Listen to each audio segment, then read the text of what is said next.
Hello, I'm Jamie Johnson, for those of you who haven't met me before. I've been here at Muncie for a few years, me and my kids, and I'm going to be teaching for the next 4 weeks of our sessions on gratitude. And I wanted to say that I know this is technically week 3 out of 6, and I was hoping for a really seamless transition. I don't know if that's going to happen. For the way scheduling is working, I haven't been able to see what the wonderful and brilliant Miss Trish has done. So if we are completely different, I apologize. But hopefully our different approaches can only enhance each other and what everybody else gets out of it.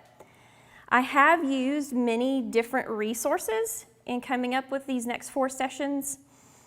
So the general topic is still going to follow the ideas in the book Grateful, but I've also expanded that research with expert opinions, etc. And I'm going to make those available to you at the end of the 4 sessions, but they'll have links to everything that I've used. And finally, I wear a variety of hats. My primary love and joy is teaching. So I teach college students, so I'm going to come across a little bit like a college teacher. So just don't be worried. I've been told I'm really fun. So let's dive in. So when I was thinking about gratitude, maybe I'm very negative, I don't know. I've been thinking a lot about fear lately. So is fear a controlling or driving force in my life? And I've thought about that throughout the pandemic and even before. But I thought maybe we could take some time to answer a few questions. This is not something I want you to share with me or anyone else if you don't want. First is, what are my primary goals in life? Could be anything. The second is, what am I afraid of? And I don't mean like spiders and bugs, because those are icky, but in the grand scheme of life, what am I afraid of? And finally, what does success mean to me? How do I define it? How do I achieve it? So take some time and think about those questions just a little bit, and we'll revisit them one at a time. But I want to start with the notion of fear. We have many fears as individuals, as a community, as a country, and as a nation or world. We may fear not having enough food or water or money. We may fear violence in the world and war. We may fear losing loved ones, failing to live up to our own expectations or maybe the expectations of other people. We may fear judgment. And the list could go on and on. There are plenty of fears to think about. Well, how do you think that your own fears affect your relationship with other people? And I know you think, oh, she's gone way off topic. Promise you, I'm going to get there. There's method in my madness. Does life feel competitive? Is it a race? Are we keeping busy to cope with our feelings, maybe?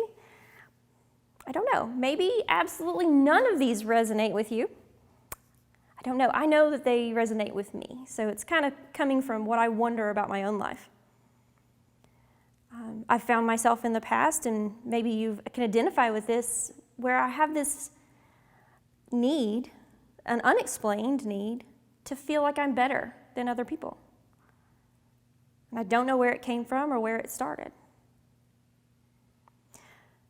So even if they don't resonate, I hope that we can all agree that they're all normal and they're reasonable, but they're probably not what we want driving the decisions that we're making on a daily basis. So what does this have to do with gratitude? I'm glad you asked. It being gratitude doesn't erase those negative emotions. It doesn't negate them. It doesn't make them any less important. What gratitude can do for us, though, is keep those negative feelings from controlling our life. And that is, of course, the goal. We are human. We're going to feel some negative emotions, but we don't want that to take over. And that is what gratitude can do for us. Okay. Well, what is gratitude then? Kind of begs the question. How do we define it? Well, different cultures can define gratitude in completely different ways.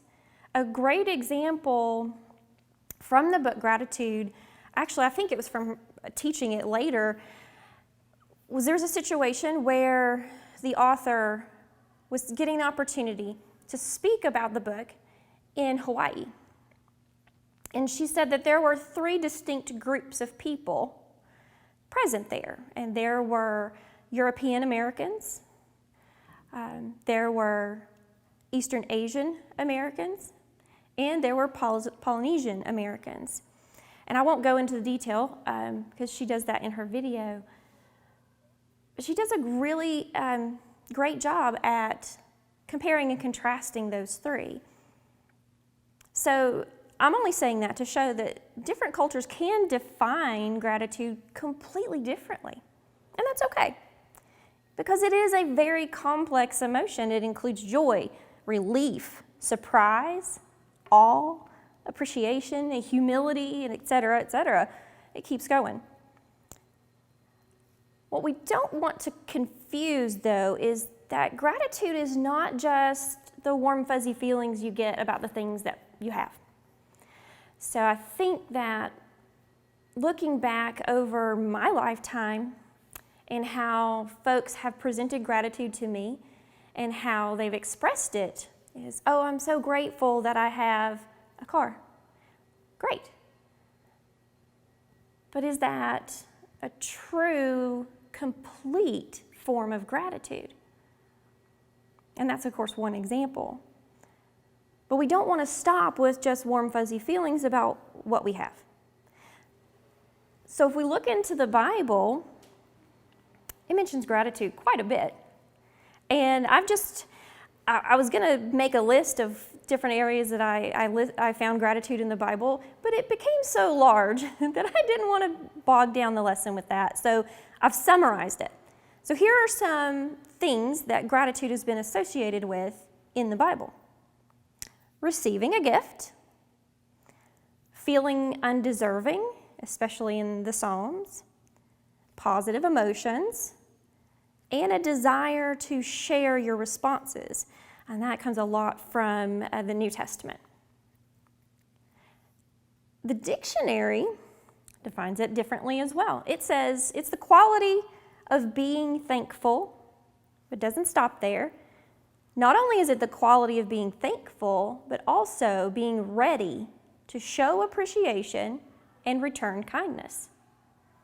So I really like that. It's a very succinct definition, and I think it includes what we've talked about in the books and the Bible's idea of gratitude. So the quality of being thankful and being ready to show appreciation or return kindness. So it's 2 things.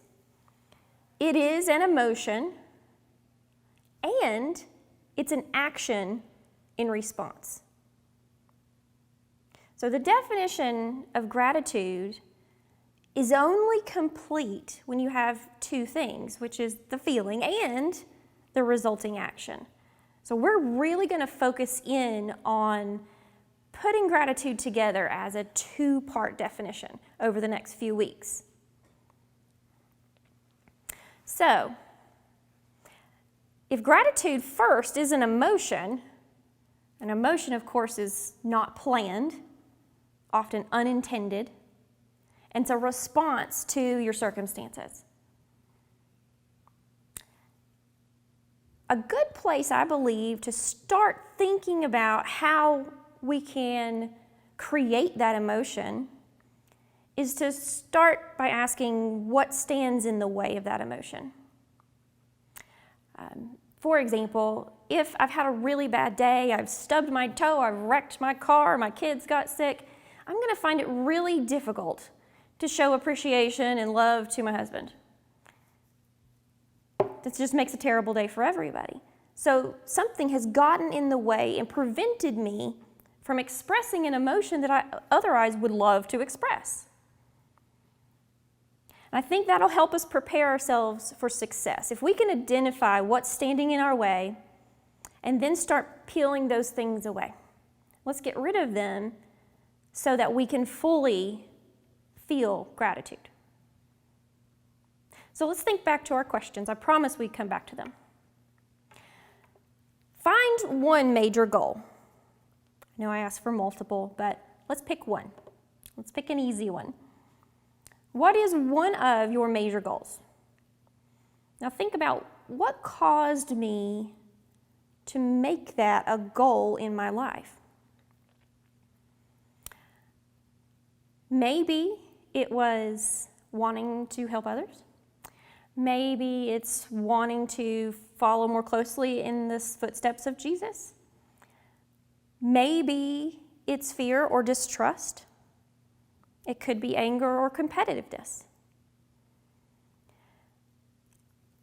Maybe your good intentions are causing some of those negative feelings for somebody else. So think about, what am I doing well? Where are my intentions good? Where are those good intentions creating good results in other people? And then think about, are there some areas that I think maybe I could improve? And if I'm honest with myself, I can improve pretty much any area of my life. So I want to look at a few Bible verses, and these aren't, you don't have to look them up all today. It's intended to be for the week, for you to think about these things, and these are going to be posted along with the video. First is Psalms 118:24. The Lord has done it this very day. Let us rejoice today and be glad. Matthew 6:25 says, therefore I tell you, do not worry about your life, what you will eat or drink, or about your body or what you're going to wear. Is not life more than food and more than a body and clothes? In Romans 8:28, my all-time favorite verse, and we know that in all things, God works for the good of those who love him and who have been called according to his purpose. Way back in Genesis 50:21 says, so then don't be afraid. I will provide for you and your children. And finally, Psalms 34, verses 4-5. I sought the Lord, and he answered me. He delivered me from all my fears. Those who look to him are radiant, and their faces are never covered with shame. So as you're going through the week, and you're thinking about, what are my goals? What are the emotions behind those goals? Where did they come from? What am I doing well and maybe not so well? Think about those things in context of these verses. Maybe take a different verse each day and see how that affects your thoughts. So let's use this Sabbath day to find out where you are and commit to trying to be just a little bit better tomorrow. Give yourself space and time to be grateful for everything that you've had, will have, everything you've learned, everything that you've yet to learn. Then find someone to share it with. Just turn to the closest person and say, I am really grateful about this. Call a friend, visit, buy a stranger lunch, whatever it takes. So if you would, as we close, join me in a prayer, and this prayer will also be shared with you so you can take it with you. God, I love you with my whole heart. I'm in awe of all the gifts you have given me and will give me. I'm ashamed to admit that most have gone unnoticed. My worries, my fears, and my insecurities have blinded me to your blessings. Still, I am confident in your love for me. I commit myself to your care. Give me the courage to set aside the thoughts and desires of this world and focus only on you. I want to see as you see. Thank you for the beautiful creation you've given me. Thank you for sending your Spirit to reside in me. And thank you for all the joy and sorrows of my life. In Jesus' name, amen.